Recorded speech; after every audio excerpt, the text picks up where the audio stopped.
Hey y'all. So I'm coming out here to hi Sam.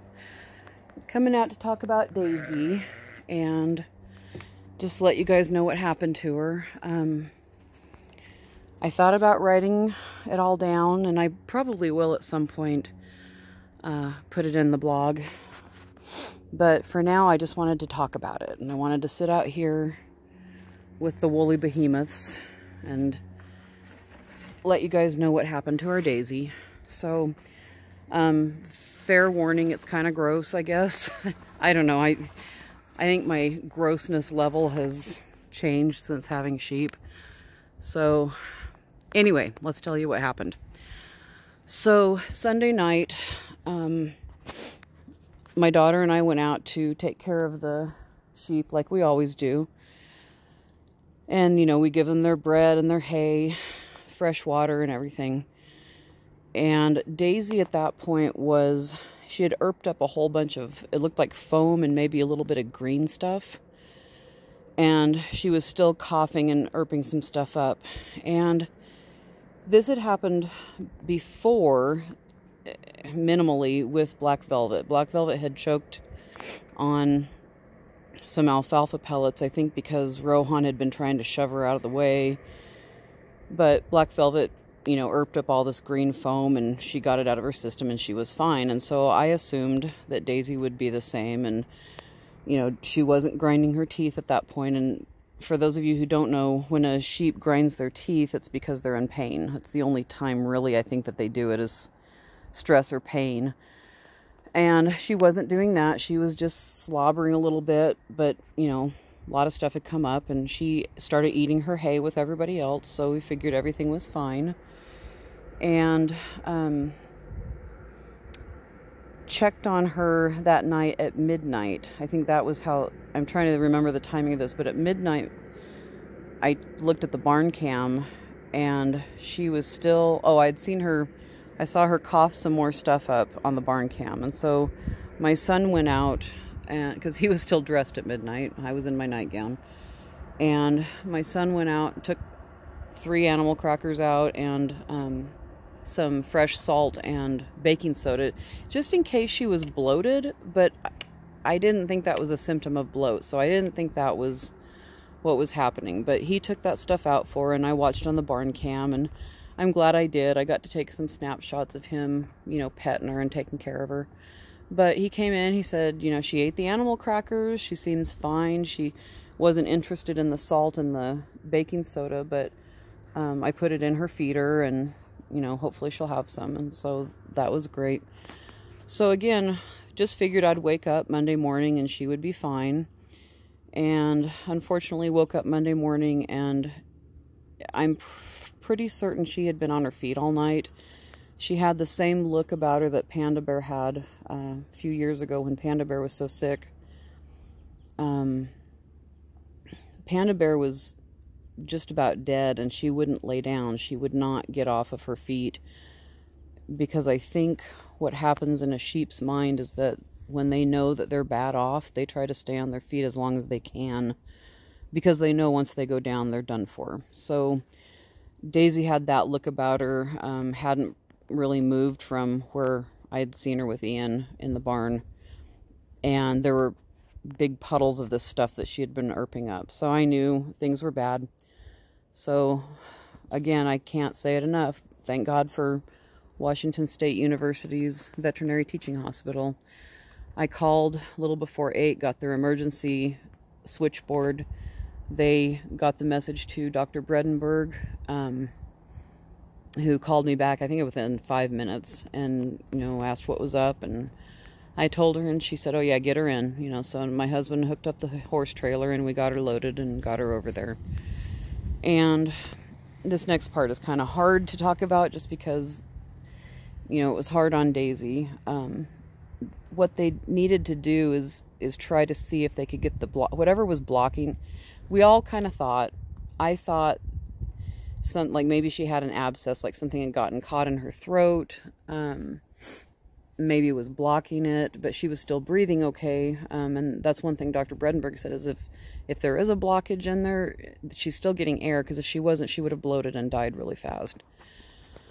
So what they thought that they needed to do was get tubes down, a big tube down into her rumen, so that they could do a sample and look at the rumen fluids under the microscope, make sure that there's still plenty of bacteria in there working, because that's a good sign that sheep vets need to look at, is the rumen even working? Because if it's not, that's got to be dealt with quickly. So they tried and tried. While we were there on Monday, they tried, I want to say 3 or 4 times, to get a tube down into her rumen. And when they had to do this with Panda Bear and Mikey, I mean, it's a struggle. It's not an easy thing to do, but they were able to do it pretty quickly. Never had a problem actually getting the tube into their rumens. And the rumen is at the very, toward their back, and so it has to go quite a ways. And with Daisy, she was huge, so it had to go a long ways. Well, they would try, and all they were bringing up was saliva, because they could never get very far. They use really, really long tubes, because they should be able to push all the way into the rumen, and it's a long ways in there, but they weren't able to. So they gave her some diazepam to relax her, in the hopes that maybe everything would just sort of, she would calm down, everything would relax, and they'd be able to get the tube in. And it still didn't work. So they gave her morphine, because they knew she was hurting. She was grinding her teeth by this point. And I don't know how long we were there, a few hours. Oh, yeah, actually most of the day, come to think of it. I think we left around 4, so we had been there most of the day. Anyway, or we got home at 4, it doesn't matter. Point is, we stayed a long time, and what their plan was to monitor her overnight, try to do some more of the tubing to see if they could get down into the rumen. Continue her on the morphine, see if she would eat or drink any water, and actually check the water bucket levels. They were also giving her some water through the tube. As long as it was down there, they were hoping to at least try to keep her hydrated. Okay, so next morning, that was Tuesday morning, they called and said there wasn't much change. There really wasn't any change. They had tried to tube her again, and it just wasn't working. So by this point, Dr. Bredenberg knew there had to be a pretty big blockage in there, so big that the tube couldn't get past it and also couldn't dislodge it. So we talked about the possibility of doing a radiograph.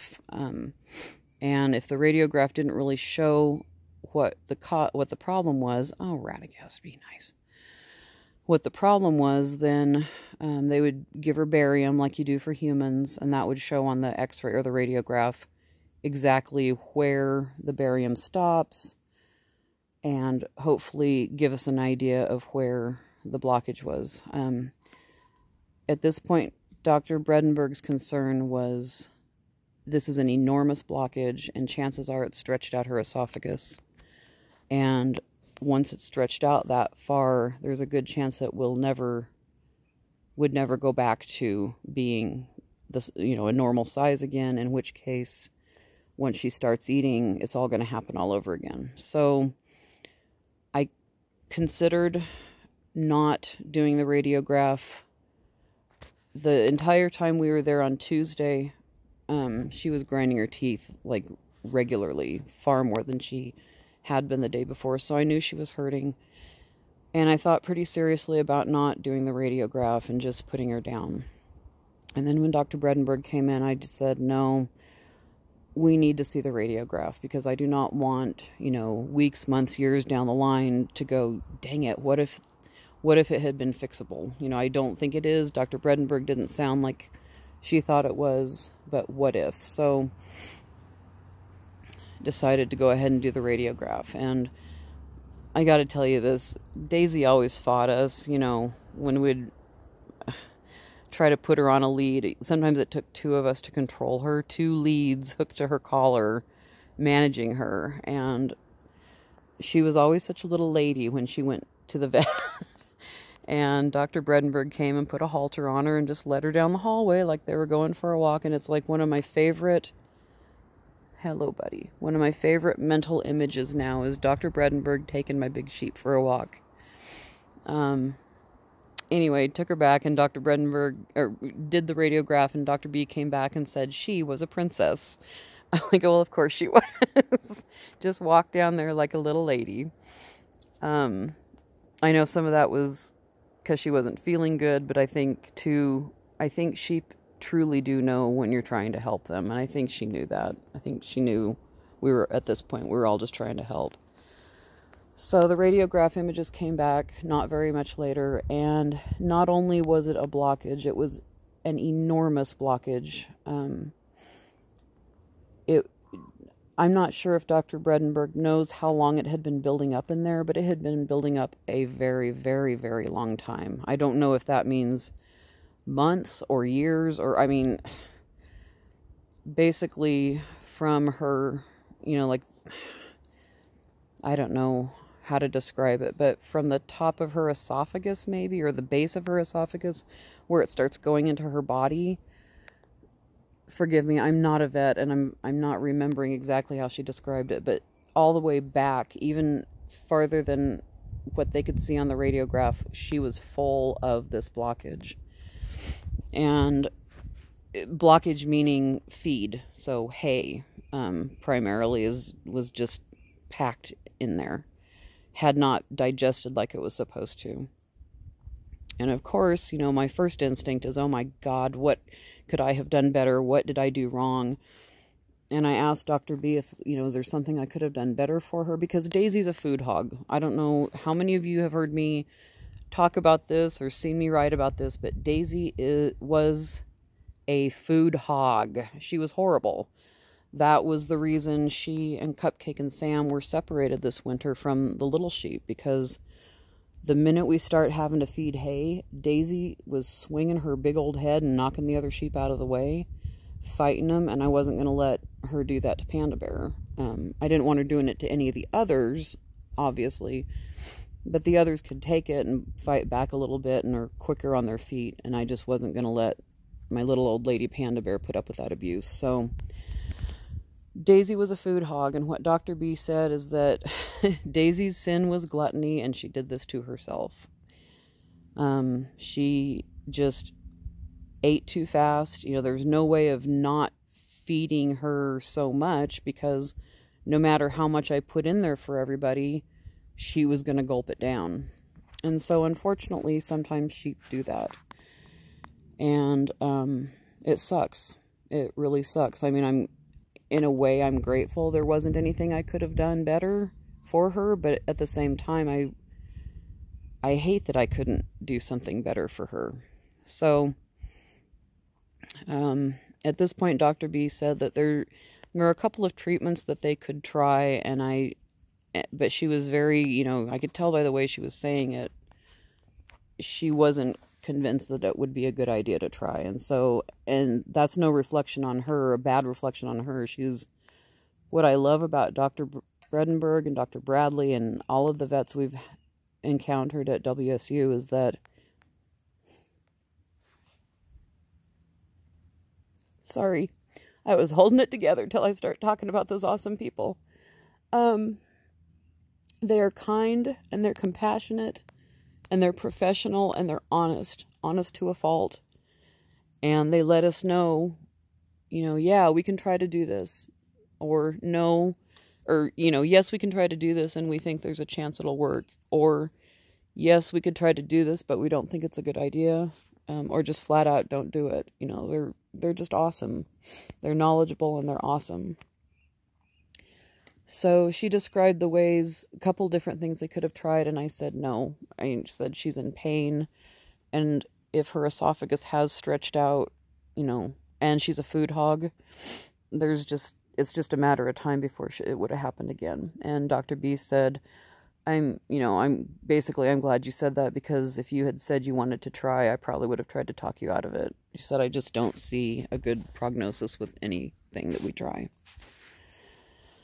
So we, what are you doing, buddy? You know I'm sad, or are you waiting for pets? Yeah, I think you're waiting for pets. We made the decision to go ahead and put her down before Elise and I went home. We sat with her while she passed. And as hard and painful as that is to witness, I will never not do that for my animals. We had a wonderful dog, Tucker, several years ago, who, it was an emergency situation, and I got the news that he had to be put down while I was at school, at work school, and I didn't go be with him, and I've regretted that ever since. I just feel like they should know that we're with them from start to finish, through fun times and through the crap that happens. So none of my animals will die alone. I don't want to say die alone, but they will not die without me if I can possibly help it. And I'm looking at you, Mr. Man, saying you better not for a long time. Yes, I should have at least 10 more years with you.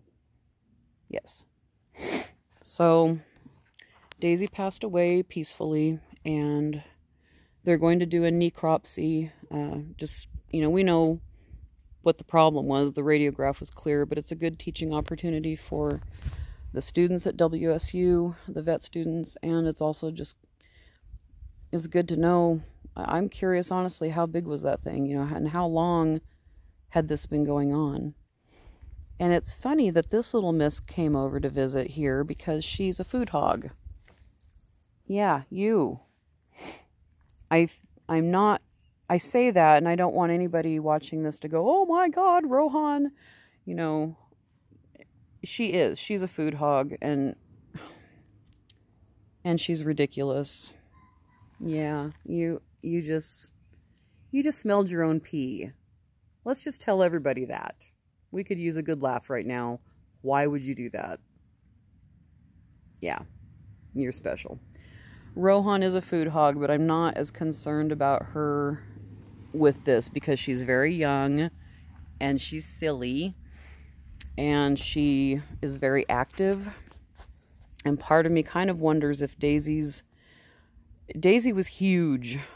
She weighed 270 when she died. That was actually down some. She was at 280 at one point.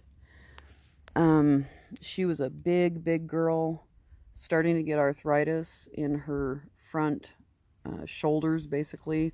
I don't know if they're really called shoulders, but I think of them as shoulders. You know, where their leggies attached to their bodies. You know, she was very sedentary, and I wonder if the lack of activity in the winter time contributed to this too. I just think when they're out moving,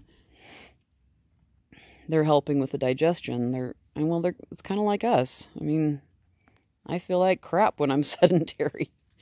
Everything works better. Our joints and our muscles and our digestive systems work better when we're active. And so I think Daisy had some disadvantages in that regard that Rohan doesn't have, is what I'm trying to get at. It took me a long time to get back there, but in speaking of Rohan and her ridiculousness about food, she's 2 and she's very active and she runs up and down the hills, and I don't see this being a problem, but it's something that I know can happen now because of Daisy. So I want to, you know, keep an eye on her as she gets older. There's nothing really, you know, I asked Dr. Bredenberg, what could I have done better? As far as feeding, there's not a way to feed them less because they're a herd animal. You can't separate the food hog and make her live by herself and not, you know, eat with everybody without making yourself crazy and making them sad. They can't live by themselves. Flock animals need their flocks. They need companionship. Yes, they do. Because sheep that don't have a flock get depressed and die. It's how it works, huh, baby? Yeah. So, that's what happened. And that's how we lost our Daisy. And again, dang, it sucks. This is the worst part of having animals. Whether they be pets or livestock, or in my case, pet stock. These guys aren't livestock, let's be honest. They're pets. They're little baby spoiled fiber pets. Yes.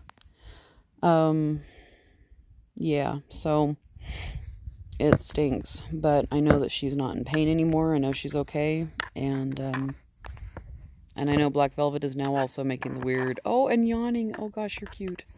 Oh, you are so precious. And we'll never forget Daisy, just like we've never forgotten Mikey and never will. They are very, very special animals to us. We love them so much, and if I could get away with it, they would live in the house. Yes, you would. You would live in the house. So this is a long, long video, and if you've stuck it out this far, I really appreciate you listening. For some reason, I don't know, it was bugging me to think about sitting down and typing it all out. And I just wanted to talk about it, I guess. Wanted to talk to y'all about it. As far as Cupcake and Sam go, they're doing okay. They were really upset when we took Daisy away. They're both very attached to her. And, you know, just them having to watch her be led away, that was hard. And they bawed and ran down the fence, and they were upset, but they're okay now. They haven't acted too terribly weird. Everybody was kind of weird the night she died, and I thought that was really... I don't have cookies, dude, I'm sorry. I thought that was really interesting. The night that Daisy got put down, we did feed everybody a little bit early because there was a big storm coming. Well, I'm sorry, there had been a big storm because there was flooding on our road.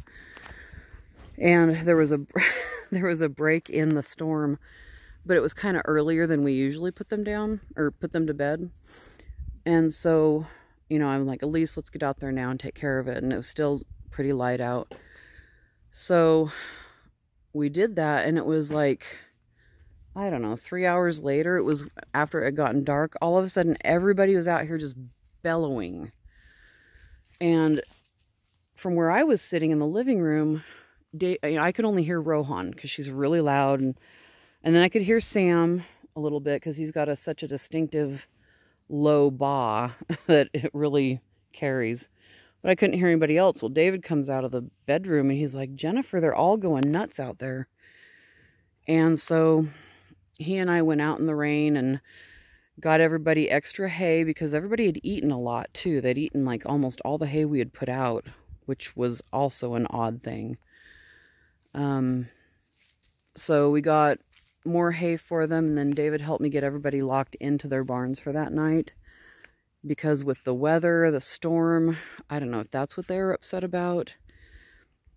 You guys can all think I'm kind of woo-woo crazy here, but honestly, I think that they knew something had happened. I think they just... I don't know. I don't know what they could have known had happened. I'm going to quote Shakespeare here. If any of my students are watching. There are more things in heaven and earth, Horatio, than are dreamt of in your philosophies. And I fully believe that we don't know. We don't know what all these little brains know. But they were upset that night that she died. So we gave them extra rations and put them safe and sound in their barns. And everybody was fine the next day. And everybody's been eating fine, and nobody's off. Everybody's good. So please don't fret or worry about any of our other members of the fellowship. So, good Sam, aren't you? You are. You're just such a good boy. You are. All right, well, that's the story I wanted to tell you. Thank you for listening, and thank you for always, supporting us. And I know a lot of you have been praying and sending out lots of love in the world for us, and it means an awful lot. It means a very, very, very awful lot. It wasn't very grammatically correct or anything, what I just said, but it doesn't matter, I guess. Alrighty. The fellow sheep says hi. They also say, please bring cookies when you visit. Huh. Yeah. Somebody knocked over my chair. Was that you? She turns away. No. I think that was you. My little sweet shadow. All right, kids. I'm going to go in. I got to cook dinner. I don't have to cook your dinner, my little one. Hi. Hello, nose. Hello, black velvet nose. Hello, sweetie. Oh, I know. You really not into the pets like the little Icelandics are. All right. Hug your family members. Hug your pets. Thank you so much for watching and listening. Take care.